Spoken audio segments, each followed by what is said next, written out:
Hey guys, Somebody's Gun here. Today we're going to be VOD reviewing Liquid 72 Hours. He qualified for semifinals in the first FNCS qualifier and was only a few points off of reaching finals. So if you're as excited for Tom back in competitive Fortnite as I am, you want to watch his gameplay and see what he did. And the good news is there's only a couple mistakes that are very easily fixable, and if he goes into the game with a better plan, he should be able to qualify and advance to finals if he wants to. Who knows with Tom, but hang out to the end so I could show you a perfect plan that could be implemented into his gameplay, which would have helped him qualify. So we're going to watch 72 hours rotate here. So we see his material, 17 builds left. He needs to get a refresh fairly soon. So he should be looking to go front side of zone, then find an angle to look backside to get himself a refresh and play relatively low. Here he positions himself way too high in order to get a refresh. He pressures someone on his level, but even if he gets that elim, he's not really going to be able to take advantage of it because that person is a couple tiles away and he only has two builds.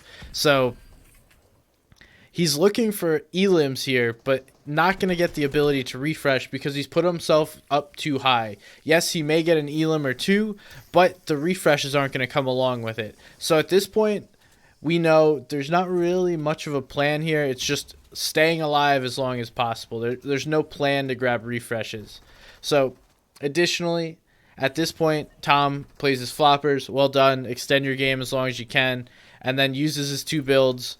Then, because of the situation he put himself in, he wasn't able to work earlier to get refreshes. His plan is now to jump in someone's box. Yes, he got that guy super weak. He was one shot. But just jumping in someone's box on a rotation is not really a plan for a refresh. So creating a plan to get refreshes and putting yourself in positions to get them would have helped him a lot better. Alright, so now we're going to see him make some really cheap and great rotates here.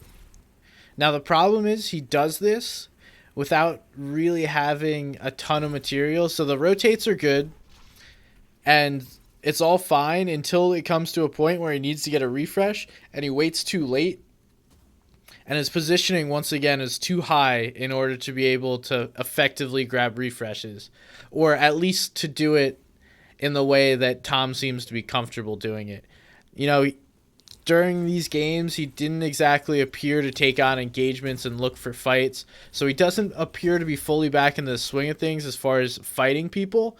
So you have to go and get free elims and refreshes at the bottom. So very cheap rotation here. Going to use a pad now to get another cheap rotate. But we're positioning ourselves too high.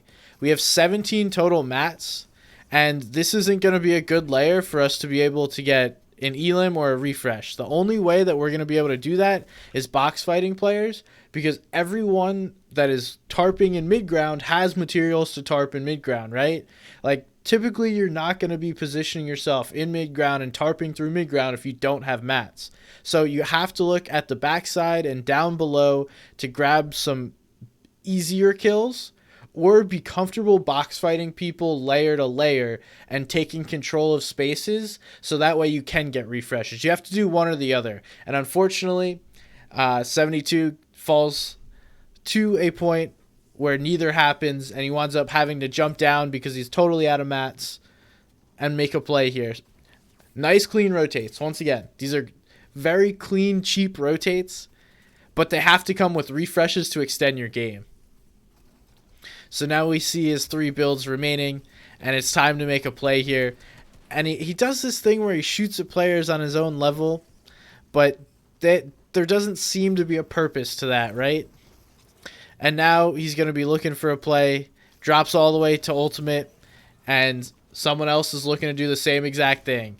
So it happens, but you have to have a more consistent plan in order to get these refreshes. So here's the final example of looking to make a play, but doing so in the wrong way. So quickly running out of mats, has about 10 builds remaining. And instead of going down, he decides to move up and then realizes he's out of mats. So I think it comes from a point of genuinely not keeping track of our materials. But either way, it causes 72 to wind up taking a 50-50 and dying to it. So clearly needs to take time and understand his material economy better, and then understand, okay, where am I going to get elims and refreshes, and how can I do that? When should I start to do that? So that way I can continue to extend my games and hopefully win some more. All right, we're going to tune in here with fourth zone popping. He's just outside his zone. He needs to rotate in slightly. And instead of going up and grabbing some extra elevation, which is relatively free at this point, he stays on the same plane and goes on the edge of the mountain. So he does this a couple times, and it makes him get buried within builds, because as we see, if we turn and look, this is the edge of zone, and look at how many players on the map here are now going to rotate on top of him. So as we see this, this is a good position now to get some tags onto people, but you're going to wind up being buried and have little to no information for your fifth zone rotate. So yes, you could see everyone moving and rotating here, but you would have that same exact information and positioning and potential tags if you went up this mountain. Then, instead of being blocked off and not being able to see basically all of zone, which is this side here, you're now down below, and then people are just going to continue to build next to you, above you, below you, and you wind up getting buried in builds and your information gets choked off. So we'll see that, and he could have very easily avoided this just by simply moving up the mountain faster. So right now, see what I mean? Look at all these people that have now piled on top of 72 hours. This could have all been avoided by moving up the mountain and gaining the free elevation that was given to him. Now, on this rotation of fifth zone, we're going to watch him do something very similar. He could have decided to get higher and spend a little more materials or use the crash pads a little more efficiently, but instead he decides just to get in, and then the position he does decide to use is now going to choke him off from the rest of the zone. So, nice, gets in zone, but now the problem is, once again, we're going to get buried in this position, and there's not many materials. So, let me go ahead, throw this in to drone free. So we see he's right here. The tree's blocking off most of the players, and really the only vision we have is like right here. This is about all time can see, maybe up this high. And as we watch zone come in, now he's pretty centered and gonna once again continue getting buried and just piled on top of while this zone comes in. His information's being choked off, and he can't make an educated decision on how to rotate towards the next zone. So this is a common theme.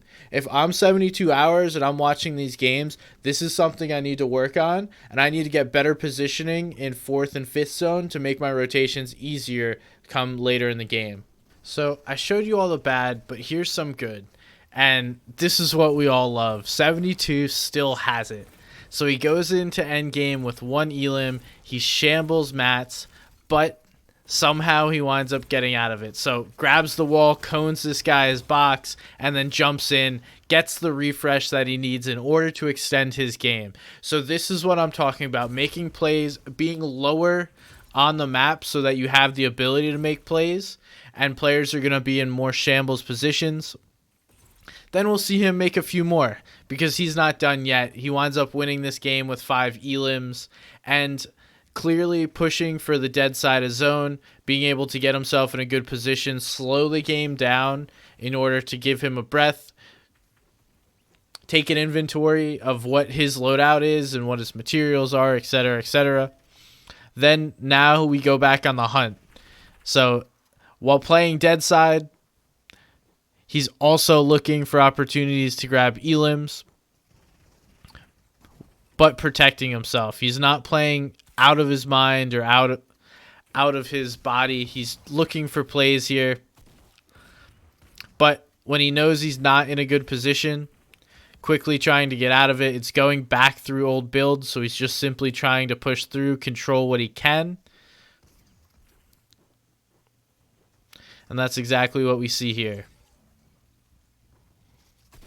So once again, grabbing the wall, getting right into a box doesn't force the issue too much because that player continues to run. So nice disengage by 72 when he doesn't need to grab an elim at this point, or at least can go back through some old builds. See him consistently looking to put pressure and damage, and then a nice rotate around and taking some storm damage, but able to get the rotate in. And here's where he just goes a little crazy, grabs the elims. That one was basically his from the beginning. Now he has some mats to work with. And we know this guy knows how to play the game, right? So he's in between the two players, baits that floor, has the player shoot his charge shot. Really well played. Now it's a 1v1 situation, and my guy 72 just outplays this guy on top of him. I'll let him take it away, but this gives me hope that 72 is back. He does have to work on some things as far as late game and his refreshes, his positioning, but he knows how to play the game. He has a knack for it. Like, not everyone has that knack to stay calm under pressure and make plays consistently, or even just to think at a high level as far as the game goes. And we see 72 doing that time and time again, outplaying this guy on height here for a free win. Not free. 5 elims on the win. And this is one of the games that got 72 so close to qualification. So putting a couple more of refreshes, a couple more cheap rotates, better positioning, he winds up qualifying for this next round. Hope he can put it together for qualifier 3 and 4. We'll find out, but thank you guys for staying around. I hope you guys enjoyed the video. I really enjoyed going back through these games. I know a lot of you are probably a few points off. There's a huge range of players that are only a few points off of qualifying. So hope you learned something and were able to translate and understand some of the mistakes that were being made and look at your gameplay and see if you can implement something that will help you perform better throughout these FNCS semis, opens, finals, whatever it may be. Going in and having a plan. If 72 can find a loot path that is going to be able to provide him some additional loot, because typically he's kind of shambles as far as total loadout goes. He doesn't have any kind of power weapons or anything that give him the ability to win games consistently. So if he finds a loot path that's going to give him some more loot, shield, better weapons, he should be in a good spot because he knows what to do with it. Additionally, stop rotating through the middle of the map, dude. I don't know why, but you like to go through the middle of the map. So relax. Avoid the middle. It's crazy. It's going to be terrible to rotate through, and it's not going to put you in good positions. But overall, nice to see him back. Really enjoy watching him play the game. So thank you guys for watching. I hope you enjoyed and learned something from this video. Best of luck to you all in FNCS semis, finals, opens, whatever you're playing. And if you did enjoy the video, please like and subscribe to my channel. My name is Somebody's Gun. I appreciate you guys watching, and I will see you next time.